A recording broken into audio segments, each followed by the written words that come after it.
Hello बच्चों, कैसे हैं आप सब। एक बार फिर स्वागत है आपका आपके ही यूट्यूब चैनल बीजे सर मैथमेटिक्स में।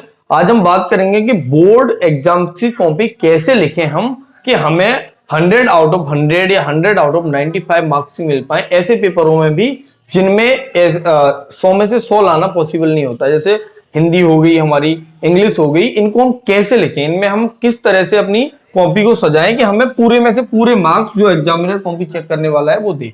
तो ये मान लो कि एक आंसर शीट जो मिलेगी इस तरह, इस पे एक बॉर्डर होता है, पहले पेज पर ऊपर 2 लाइनें होती हैं, ऊपर बॉर्डर होता है, खाली होती है। ये हमारा एक पेज है। इस पेज पर हमें क्या करना है, क्वेश्चंस कैसे लिखने हैं। जो सबसे पहला आपको जो ध्यान रखना है, सबसे पहली बात वो ये है कि सीक्वेंस में लिखेंगे। सीक्वेंस में मतलब श्रेणी में।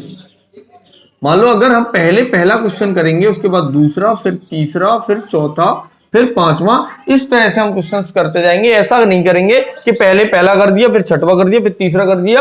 अगर ऐसा हम करेंगे, देखो एक्चुअल में क्या है कि अगर ऐसा करेंगे तो एग्जामिनर को अच्छा नहीं लगेगा, उसे टाइम लगेगा आपकी कॉपी चेक करने में। और जब भी आप एग्जामिनर को परेशान करोगे तो आपको पूरे में से पूरे मार्क्स नहीं मिल सकते हैं। ये ध्यान रखो, जितना इजीली एग्जामिनर आपकी कॉपी चेक करता जाएगा उतनी इजीली आपको नंबर मिलते जाएंगे। तो पहली चीज तो सीक्वेंस फॉलो करना है पूरा, पहले से लेके एंड तक। ऐसा नहीं करना है कि पहले 5 वाले करेंगे, फिर 3 वाले करेंगे, फिर 2 वाले करेंगे, फिर 1 वाले। ऐसा नहीं। जो हमको आते हैं, मान लो हमको अगर हमें ये 6 क्वेश्चन दिए, इन 6 में से हमें चौथा नहीं आता तो चौथे को छोड़ दो, लेकिन सीक्वेंस यही रहेगा, पहले पहला, फिर दूसरा, फिर तीसरा, फिर चौथा छोड़ दिया, फिर पांचवा, फिर छठवां, इस तरह से। ठीक है। अब देखो हमारा जो बोर्ड का पेपर आता है उसमें खंड दिए होते हैं और लघुत्तरी, लघुत्तरी ये सब लिखा रहता है। मान लो हमें खंड का दिया, खंड का, और उसमें अति लघुत्तरी प्रश्न है, तो खंड का लिखेंगे हम, और खंड का हम कौन सा क्वेश्चन कर रहे हैं वो लिखेंगे, क्वेश्चन 1। तो कैसे लिखेंगे, देखो वो ऐसे लिखना है कि सबसे पहला काम, जैसे हम मान लो हमने पहली चीज मिलेगी वो बहुविकल्पी मिलेगी, तो बहुविकल्पी प्रश्नों के लिए हम बीच में ही अपने पेज में लिखेंगे बहुविकल्पी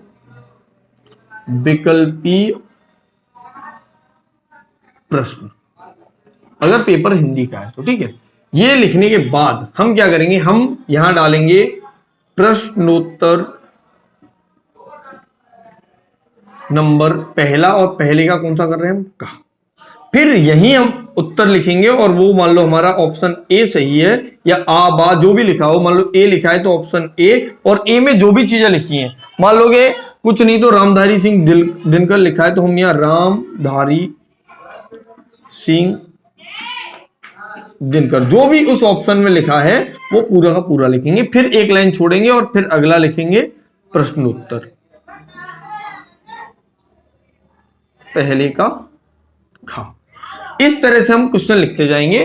ठीक है। इधर इस साइड हम बॉर्डर बना के चलेंगे, पहले से ही अपनी जो पटरी होगी उससे इस साइड बॉर्डर खींच लेंगे, जिससे कि क्या होता है कि जब पेज पलटते हैं तो परेशानी ये हो जाती है, कभी कभी जो इधर लिखा है वो उसमें दब जाता है। कभी कभी हम बांधते भी कॉपियों को, बी कॉपी या सी कॉपी लेते हैं, तो हमें क्या ध्यान रखना है कि एक तो सीक्वेंस फॉलो करेंगे, सीक्वेंस के बाद प्रश्न संख्या होगी, प्रश्नोत्तर संख्या बीच में लिखनी है, और कलर्ड पेन। देखो यहाँ पे मैं सेम कलर से लिख रहा हूं, मेरे पास एक ही मार्कर है अभी, तो मैं सेम कलर से लिख रहा हूं। आपको क्या करना है, ये जो बहुविकल्पी प्रश्न लिखेंगे वो जो कलर्ड पेन आते हैं, कलर वाले, कलर पेन, तो कलर पेन ले लेना आप, एक ब्लैक कलर का, उससे ये लिखेंगे, और आंसर हम किससे लिखेंगे, ग्रीन से। ठीक है। और इस तरह से लिखते जाएंगे। बहुविकल्पी लिख लिए। अब बहुविकल्पी लिखने के बाद अति लघुत्तरी, जब हम मान लो ये बहुविकल्पी यहां नहीं, हमारे किसी जिस पेज पे खत्म हुआ वहां पे आधा पेज बचा है, तो उस आधे पेज को छोड़ देना है वहीं पे, वहां पे कुछ नहीं लिखना है। अगले पेज से हम स्टार्ट करेंगे। मान लो अति लघुत्तरी प्रश्न लिखना चाह रहे हैं तो यहां सबसे पहले ऊपर क्या लिखेंगे, अति लघु उत्तरी प्रश्न, और उसमें मान लो प्रश्नोत्तर 2 का किया हमने, तो 2 का लिखेंगे, फिर उसका आंसर लिखना स्टार्ट कर देंगे इस लाइन से। ठीक है।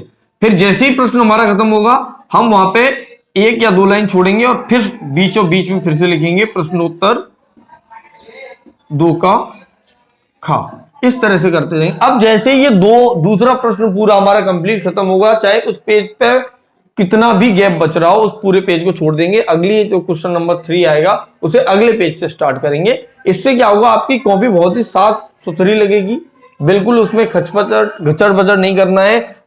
इन अक्षरों के बीच में प्रॉपर जितना गैप आप रख के चलते हो जिससे अच्छी लगे राइटिंग हमारी लिखी हुई, वो लिखनी है। ठीक है, इस तरह से अगर आप लिखोगे तो आपका जितने नंबर का क्वेश्चन होगा उतने नंबर मिलेंगे। अब जैसे अतल उत्तरी प्रश्न हम लिख रहे हैं, उनमें कोई इंपॉर्टेंट चीज आ जाती है, जैसे किसी लेखक या लेखक का नाम आ गया उसमें, या किसी चैप्टर का नाम आ गया है, तो उस चैप्टर का नाम लिखने के बाद हम उस पर अंडरलाइन कर देंगे। मान लो कि देखो, जैसे ज्यादातर मैं तो फिजिक्स पढ़ाता हूं या मैथ पढ़ाता हूं, तो मान लो फिजिक्स में हमने लिख दिया कि आवेश का मात्रक कूलाम होता है, कूलाम होता है। अब इस पूरी लाइन में जो इंपॉर्टेंट चीज है वो कूलाम है, तो या तो हम कूलाम को डिफरेंट कलर के पेन से लिखेंगे, अगर ये पूरा नीले से लिख रहे हैं तो इसे काले से लिखेंगे, या हम कूलाम लिखने के बाद उसके नीचे ब्लैक कलर के पेन से, अगर ये नीले से लिखा है तो ब्लैक कलर के पेन से अंडरलाइन कर देंगे, जिससे क्या होगा कि हमारे एग्जामिनर को साफ साफ दिखेगा कि कूलाम कहां है, बाकी चीजें उसे पढ़नी नहीं पड़ेंगी। ठीक है, जहां भी फिगर जरूरी है, जिस भी क्वेश्चन में अगर फिगर आता है उस क्वेश्चन से रिलेटेड, तो उस फिगर को आप जरूर बनाएंगे और साफ सुथरा फिगर बनाएंगे, जो जो चीजें उसमें आती है वो लिखेंगे। ठीक है, गैप प्रॉपर छोड़ते चलना है। देखो कॉपी हमें जितनी चाहे उतनी मिल जाती है, तो आप प्रॉपर गैप छोड़ते छोड़ते प्रश्नों को करें। ठीक है, लघुत्तरी और अति लघुत्तरी की बात हो गई। हर एक लघुत्तरी प्रश्न एक पेज पर करना है। ठीक है, एक पेज पे, अगर नीचे जगह बच जाती है वहां दूसरा प्रश्न नहीं स्टार्ट करेंगे, पेज छोड़ेंगे, अगले पेज से स्टार्ट करेंगे। तीसरी चीज हमें क्या करनी है, जब दीर्घ उत्तरी प्रश्न करेंगे तो प्रत्येक दीर्घ उत्तरी प्रश्न भी हम नए पेज से स्टार्ट करेंगे।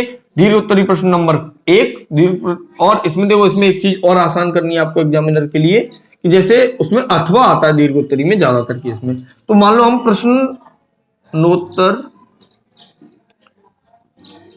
संख्या प्रश्नोत्तर मान लो 4 और 4 का क्या कर रहे हैं, 4 का अथवा करना चाह रहे हैं, तो यहां पे हम ऐसे भी लिख देंगे कि 4 का हमने अथवा सॉल्व किया है, पहले वाला सॉल्व नहीं किया है। अगर पहले वाला सॉल्व कर रहे हैं तो अथवा लिखने की जरूरत नहीं है, और अथवा वाला कर रहे हैं तो अथवा लिखिए, फिर उसके बाद शुरू हो जाइए। ठीक है, हेडिंग प्रॉपर डालें। ठीक है, मैं अभी लास्ट में तुम्हें, अभी ये जब ये वीडियो आप एंड पे पहुंचोगे तो मैं एक सैंपल भी, एक फोटो है मेरे पास एक दो, तो उनको और मैं आगे लगा दूंगा, जिससे आपको क्लियर हो पाए कि हेडिंग कैसे डालनी है, किस तरह से हम इन अतिलघुत्तरी या प्रश्नोत्तर जो कुछ भी हम डालते हैं वो कैसे डालना है। अगर उस तरह से लिखोगे आप तो आपको एग्जाम में पूरे नंबर मिलेंगे। कुल मिला के हमें एग्जाम को परेशान नहीं करना है। एग्जामिनर को अगर हम परेशान करेंगे तो परेशानी क्या हो जाएगी हमारे लिए, कि वो हमें परेशान कर देगा। तो ऐसा कोई काम नहीं करेंगे जिससे एग्जामिनर परेशान हो। ठीक है, तो बोर्ड में अगर आप पूरे में से पूरे मार्क्स लेना चाहते हो तो आपकी राइटिंग अच्छी होनी चाहिए।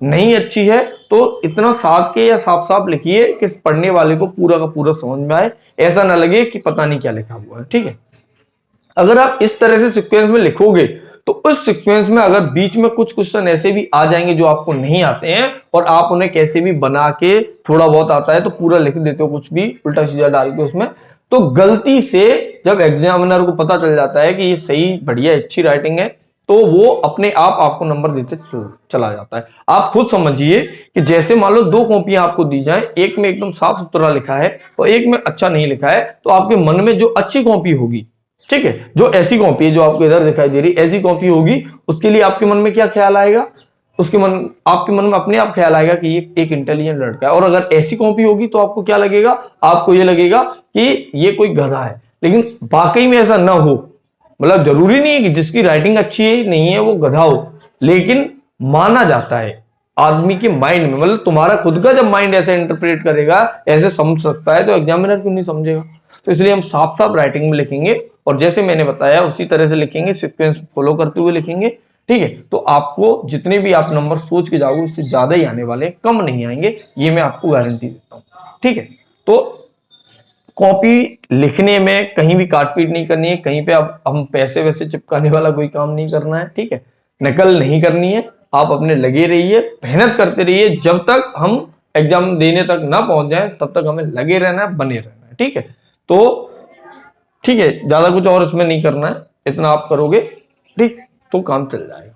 ठीक, एक वीडियो और है, तो इसकी लिंक नीचे डिस्क्रिप्शन में है कि एग्जामिनर ऐसा क्या देखता है कि वो आपको पूरे में से पूरे नंबर देगा। ये तो आपकी कॉपी होगी आपके लिखने के हिसाब से, एक इसी में नहीं बनाता मैं, क्योंकि अगर इसी में बनाएंगे तो बहुत लंबी हो जाएगी। एक और वीडियो बनाई है मैंने, नीचे लिंक है नीचे डिस्क्रिप्शन में, कि एग्जामिनर ऐसा क्या देखता है जो किसी भी बच्चे को पूरे में से पूरे मार्क्स देता है। ठीक है, तो उसे भी देख लीजिए और अपनी पढ़ाई करते रहिए। All the best.